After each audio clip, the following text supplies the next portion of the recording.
आज दादांना श्रद्धांजली अर्पण करण्याची वेळ येईल असं स्वप्नात देखील कधी वाटलं नव्हतं. जो माणूस जन्माला येतो त्याचा मृत्यू अटळ आहे, हा यावतचंद्र दिवा करू असा नियम आहे. पण एखाद्या व्यक्ती जीवनात जगला किती यापेक्षा जीवन जगला कसा हे जास्त महत्त्वाचं आहे. दादांचं जीवन मला जवळून पाहण्याची संधी मिळाली. ते सगळ्यात पहिल्यांदा जेव्हा आमदार झाले आणि त्यानंतर ऊर्जा राज्यमंत्री झाले तेव्हापासून त्यावेळी महाराष्ट्राच्या विधानमंडळामध्ये मी होतो आणि त्यांची आणि माझी अतिशय घनिष्ठ मैत्री झाली. ती मैत्री नंतर राजकारणाच्या पलीकडे होती. नियमितपणे दिल्लीला जेव्हा दादा यायचे नेहमी माझ्या घरी यायचे. आल्यानंतर पहिले खिशातला एक कागद काढायचे.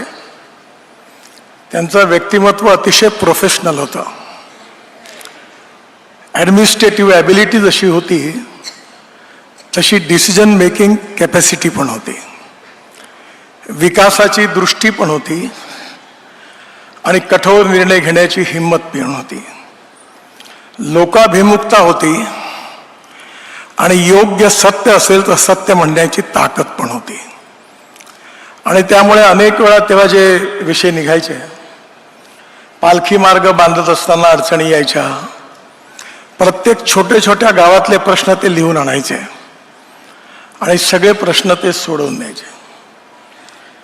मला ते म्हणाले की पुण्याकरता तुम्ही काहीतरी करा. त्यांच्या आणि देवेंद्रजीच्या आग्रहाखातर पुण्याकरता 3 मजली उड्डाण पुलाची 50,000 कोटीची एक योजना तयार केली. ती मंजूर झाली आणि मी त्यांना फोन केला की महानगरपालिकेची निवडणूक झाली की तुम्ही आणि देवेंद्रजी मिळून आपण भूमिपूजनाचा कार्यक्रम घेऊ. तो त्यांचा माझा शेवटचा फोन होता. खरं म्हणजे त्यांचा अकाली जाणं हा सगळ्यांवरच फार मोठा आघात आहे, पण महाराष्ट्रावर देखील आघात आहे. निर्णय घेणारा, विकासाची दृष्टी ठेवणारा आणि निर्णयाकरता हिमतीने त्याची किंमत चुकवण्याची हिंमत दाखवणारा नेता होता. नाही तर नुसतं गोडगोड बोलून काही प्रश्न सुटत नाहीत.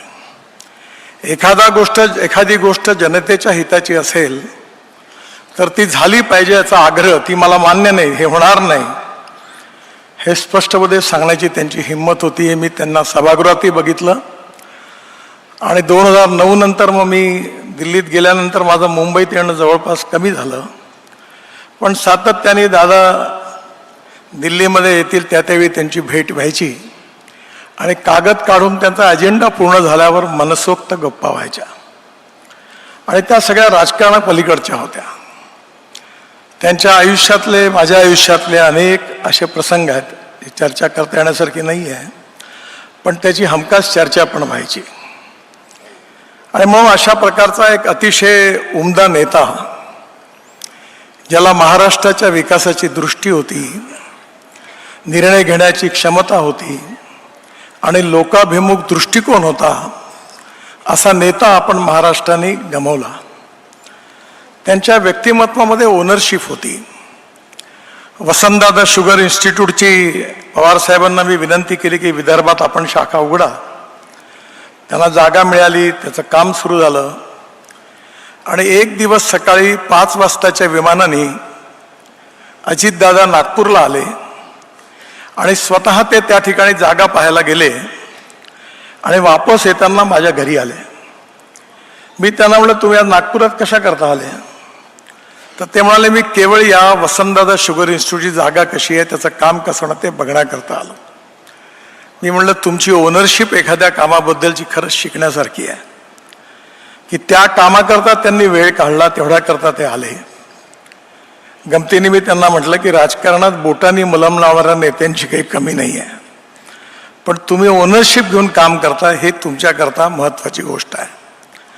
आणि म्हणून राजकारणापलीकडचा एक मित्र, विकासाची दृष्टी ठेवणारा आणि महाराष्ट्राकरता, महाराष्ट्रातल्या ग्रामीण जनतेकरता, शेतकऱ्यांकरता, विशेषतः ऊस उत्पादक शेतकरी असतील त्याच्याबरोबर त्यांनी इतरही शेतकऱ्यांची दुःख, त्याची संवेदनशीलता त्यांच्या मनामध्ये होती. अशा एका अतिशय उमद्या नेत्यांना आपण गमावलेलं आहे. एकंदरीत पवार परिवारावर तर आघात आहेच, पण महाराष्ट्रावरही खूप मोठा आघात आहे. आणि माझ्यासारख्याकरता विशेष रूपाने एक अतिशय उत्तम व्यक्तिगत मित्र राजकारणापलीकडचा गमावला आहे. त्याचंही खूप दुःख आहे आणि हे दुःख खूप मोठं आहे. पण शेवटी मृत्यू अटळ असल्यामुळे आज ते जरी आपल्यात नसले तरी त्यांचे विचार, त्यांचे निर्णय, त्यांची व्हिजन, त्यांचा दृष्टिकोन आपल्यामध्ये आहे. तो घेऊन आपण ती कामं जर पूर्ण केली तर नक्कीच त्यांच्या आत्म्याला शांती मिळेल. मी पवार परिवाराला हे दुःख सहन करण्याची शक्ती परमेश्वराने द्यावी अशी ईश्वरचरणी प्रार्थना करतो. दादांना श्रद्धांजली वाहतो आणि माझं बोलणं संपवतो. धन्यवाद. यानंतर राज्याचे माननीय मुख्यमंत्री देवेंद्र फडणवीस. देवेंद्रजींनी एक महत्त्वाचं वाक्य त्यावेळी